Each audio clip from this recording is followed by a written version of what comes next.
We begin with that tragic story in Alberta. 3 people are dead after their sightseeing bus rolled over near the Columbia ice field. More than 20 others were injured as a result. Laura McQuillan is tracking the story and joins us now with the latest. Laura, what do we know? Well, John, right now we are waiting for 2 updates. One from police on what might have caused this bus crash, and another, of course, on those who survived it and their conditions, because the last we heard was that of those 27 people who were on board yesterday, 3 did tragically die.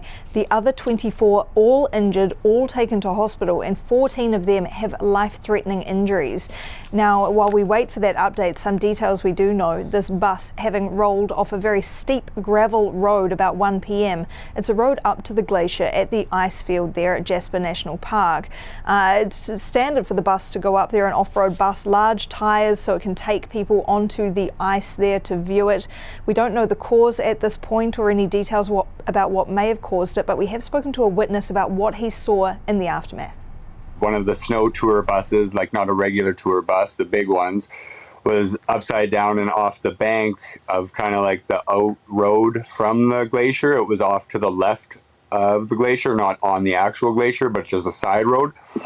And it looks like it was kind of on the shoulder, slid and rolled down the embankment a couple times. So what caused it to slide, still unclear. The RCMP has collision investigators looking at that. In the meantime, we are trying to find out more about who was on the bus, John. Police saying they can't give those details until they've contacted the next of kin of those who lost their lives. All right, Laura, what do we know about the tour operator in this case? Well, this is a company called Pursuit, and having a look at them this morning, they operate tours both in the west coast of Canada but also in the United States and in Iceland.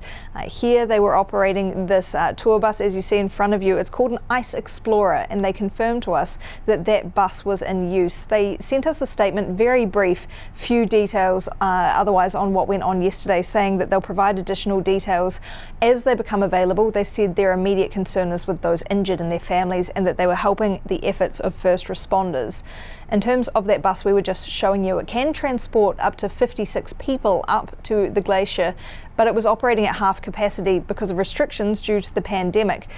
We are also learning from another tourist who was on another of the company's buses yesterday that there were no seatbelts on board those buses, something we've heard from multiple tourists now who have been on board this company's buses. Certainly that is something that police will be looking at as part of their investigation into what went on here.